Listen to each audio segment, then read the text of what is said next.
So the story is pretty crazy. We went to this off-road park that is a couple hours drive away. It started out a really fun trail. It was kind of wet. It had stormed and rained hard the night before, and so a lot of the trail was somewhat mucky, but it wasn't too bad. It was slippery in some areas. It was kind of deep in some other areas, but it was totally doable. There was even a place where there was like an off-road park type area where there was little obstacles, man-made obstacles, You're good. Cement pillars and things like that you could drive over. That was pretty fun. We continued on. We decided to go on the green loop, which is the easiest of all of the loops, and started off easy. It was great. Everything was going just fine. The tires, I had these KO2 tires that I got last fall, and those are actually working really, really nice. So we continued on with things. We went down the trail. The Bronco that was with us had all the doors off, and the roof and the back roof, everything was off. So that was pretty cool to drive around in a Bronco without any sort of roof at all. There's actually quite a lot of mosquitoes that were there, and so I actually kind of liked having the enclosed 4Runner. And it was also pretty hot and humid, so I actually liked having air conditioning on too.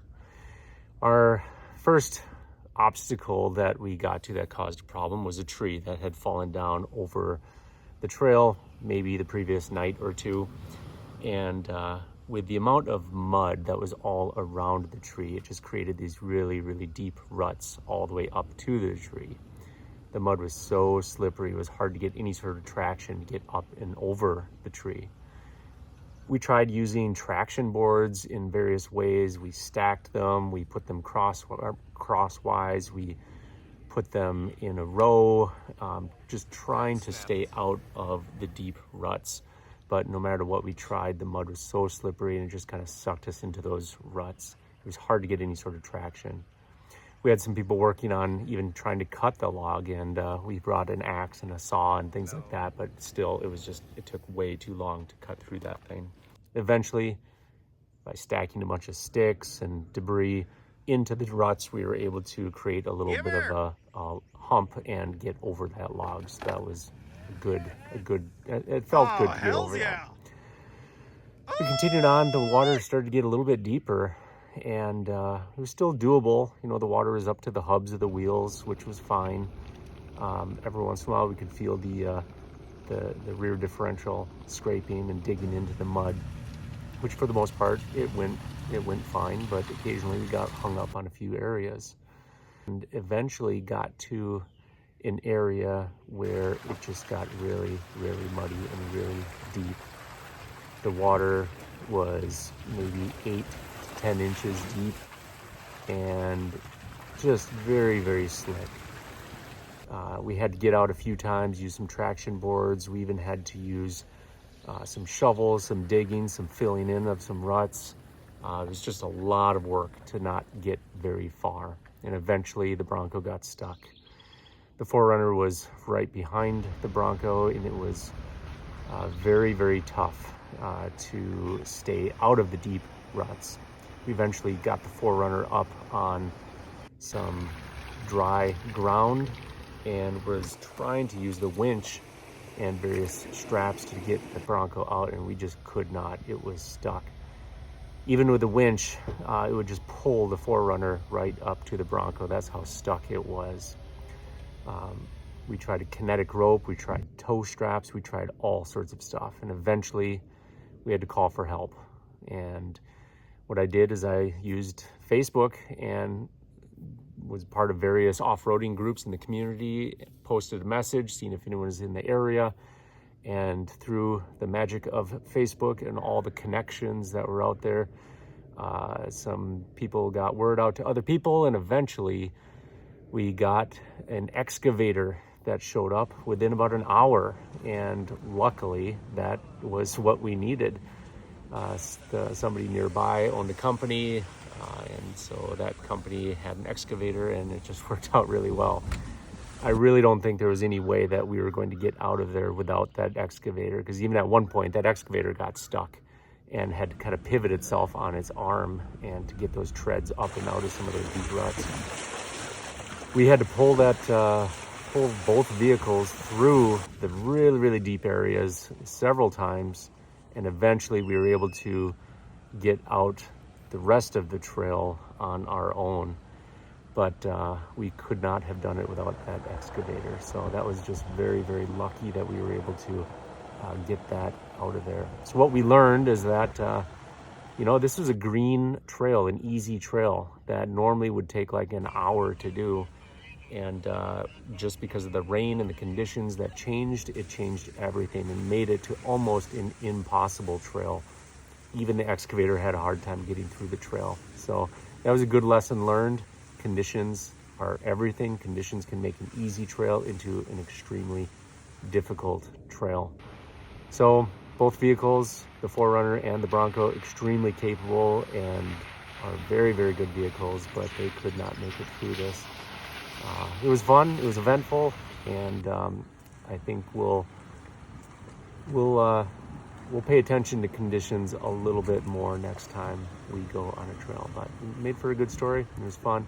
I'm glad I had the equipment that we did, because we ended up using a lot of the equipment, and that got us out of a few situations, but ultimately needed that excavator.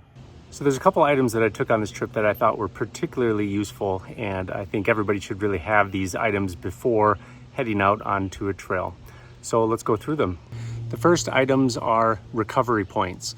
So here on this front bumper, I have recovery point here, and on this other side right here. So recovery points in the front and in the rear are very, very important. It gives you an attachment point both forward and backward to be able to hook your tow strap or kinetic rope or winch or whatever to.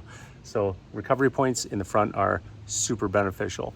So that can be on a steel bumper like this, or on the underside right here.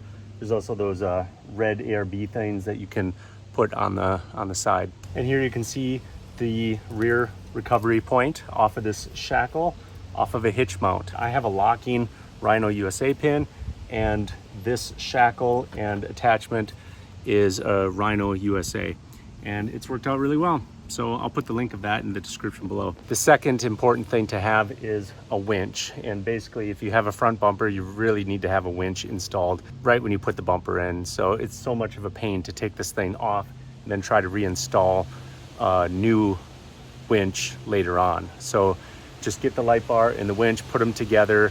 That's the second very important thing to have. Another important item to have is decent tires with good tread. Makes a big, big difference. I have the BF Goodrich KO2s, and those have worked really well so far. Here's some other useful items.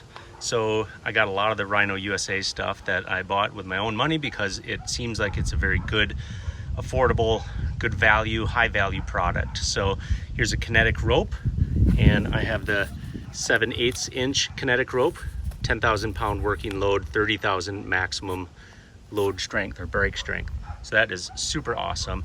Soft shackles, I got 4 of them. I prefer those as opposed to the hard shackles. Basically, those seem to be a lot safer. I also have a tree saver strap. That is kind of a sacrificial strap that goes around a tree or another object where you don't damage a tow line. So there I have a Rhino USA tow line right here too. You can see 10,000 pounds working load limit, 31,000 brake strength. So a lot of Rhino USA products here. I'll put the links to all of these things in the description below. Another important thing to have when you're off-roading is communication. So what I use are these little Midland extra talk handheld radios. These are GMRS radios. These also have weather scan. So that's a cool function. Midland, it's a great brand. I just go with Midland. Another item I got are the Stegodon traction boards.